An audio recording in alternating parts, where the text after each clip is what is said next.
We've had multiple animes coming out in various years, but there's no year like 2025 because you can't tell me we can have such a freaking cool anime that combines 2D animation, that combines 3D animation, that perfectly encapsulates any character, every character, like 11 characters, and giving them all well fleshed out backstories, and then proceeding us to give us banger songs, banger animation, and there isn't any anime like To Be Hero X. For starters, this anime deals with trust value and how citizens and as well you as the audience can impact the story, because we had some amazing reveals, we had some shocking character deaths, and we also had some amazing fight scenes. But that's just what To Be Hero X is, and this is just the start because there's so much to talk about this hero. So hey yo, let's talk about this. What is a hero? A ray of light in the darkness, a guardian in a moment of need, a savior made perfect by it. And you? What is it that your heart wants? I'm not nice. Whoever you are, just be yourself. An actor's job is to pretend, isn't it? I don't have powers. I know what I'm getting into. Are you sure it's what you really want? Yeah. I had a very important friend by my side. He left me with 3 things. His guitar, a song he wrote, and the courage to become a hero. The trust we need to succeed does come from the people around us.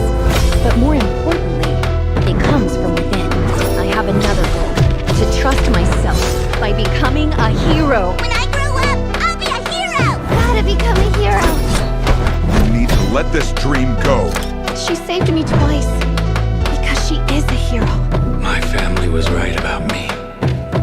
I do have a problem. I can't express emotion. I can't even recognize it.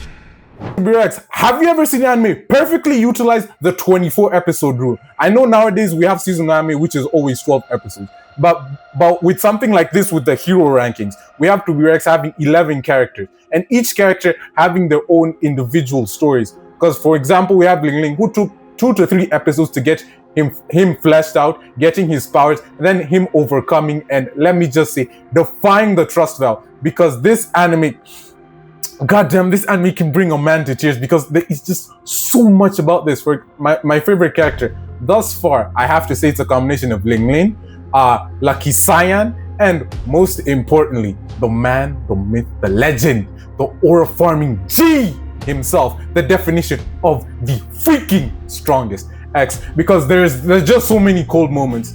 But necessarily, a lot of people drop this because like you didn't know what chronological order is. That I would say that's To Be Rex's greatest flaw. It was more so the story wasn't technically linear like a straight line. Technically, we started with a back half. So episode 1 in chronological order is the second last episode you should be watching in short. And then episode 2, because necessarily how it goes, let's say we're dealing with someone like, for example, Lolly. Yeah. No, mind the name. That's her actual name. I'm not kidding.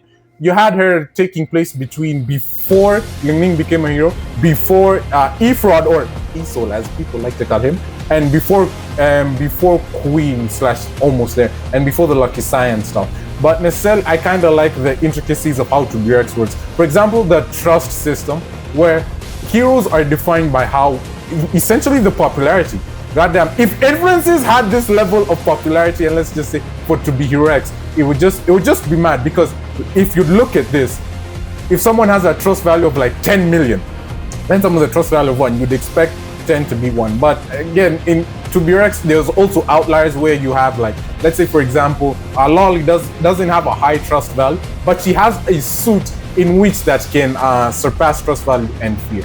But with the power system itself, I'm gonna say it's a very simple power system, but a very unique one, let me just say that. Because necessarily it's just trust and fear, then the things that can cancel them out. But necessarily what I could say, there's some outliers like Queen. There was like this one episode where Queen was able to stop all 8 heroes. But Queen again, Queen deserves her own video because goddamn, she the queen. Because necessarily her entire story is more so, let's say, she wants to defy the trust system, break it down and do something, make it better, blah blah blah, so that people don't have to depend on trust. and she got her ass whooped by X. I'm just saying, there's levels to this shit. Then we have the Johnnies. Necessarily, the Johnnies to me are an okay. We have Lil and Big Johnny. They're an okay duo, but are they really the best? Okay, for me, I found the Lil Johnny's story compelling, but necessarily having him as a top tier character for like X, Lin Ling, Lucky San, nah. He's not at that level. But funny enough, we had one character there in episode 1. His name was Nice. People, we all vote. I was like, okay, he seems like a Superman archetype. Then you want to know the wildest thing? Because of our trust, because we wanted Nice to come back so badly towards the end of the season. He's back. Well, he looks like an emotionless beast, ready to devour and beat everyone's asses up. But necessarily, this is what I like about Rex, because real world, like for us, if you wanted someone back, of course, there's a time frame of when season 1 came out.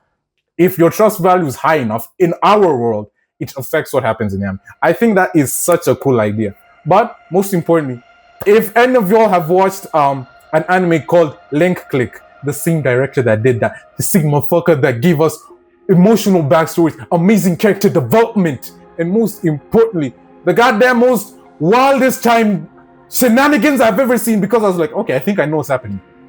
The next episode, I don't know what's happening. What the fuck?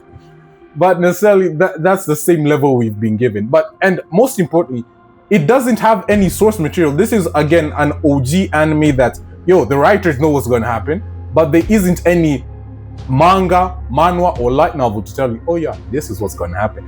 But do you kind of understand why I say this is anime of the year? I do feel it's very underrated. Not a lot of people have been talking about this. Is Demon Slayer going to win it next year for the Crunchyroll Awards? Yes. Should it be Demon Slayer? No. But again, one thing I like about Rex is the blend of animation, because it combined 2D and 3D so well. Especially we have someone like X's powers who is to go, for example, out of frame or remove himself out of the picture, going into a 2D world, going to a 1D world, and then just having fun, because this motherfucker aura farmed every single goddamn time. And then we find out his powers was 5D. X alone could be his whole entire video. But let me know your thoughts about Rex, because this shit is goddamn peak. Like, necessarily, if you haven't watched this anime, I do recommend it, because in this entire anime season, this anime alone has been an outlier in itself. Because I can't, in terms of fathoming, of me trying to explain to you, like step by step, there isn't any way, because necessarily, even if you don't like my favorite character, Lin Ling, if you don't like X, you have 10 to 11 other characters, some of which are frauds. I'm looking at you, Iso. Bitches. But then you have Queen. Funny enough, I do believe, in terms of the female characterization, Lucky San and Queen for me are top tier. Also Boa, but she wasn't in the top 11 or top 10. But I cannot wait for season 2 of this, because when I say I'm ready for hands, I'm ready for feet, I'm ready to see some amazingness in what this Studio Ghibli can do. Because these people have taught me, they've told me that anything is possible, and there's no limitation whether you can do it in 2D, whether you can do it in 3D. At this point, if they make 4D, honestly, I wouldn't be surprised. I really, at this point, should start feeling the aura in this anime. But let me know your thoughts about Your X. Who's your favorite goddamn character? And yes, I made this video, but YouTube copyrighted it like a long time ago. But trust me, this is anime of the year. Make sure you like, subscribe, tell me your thoughts, your favorite hero, and of course, your favorite moments from Your X. Take care and peace out.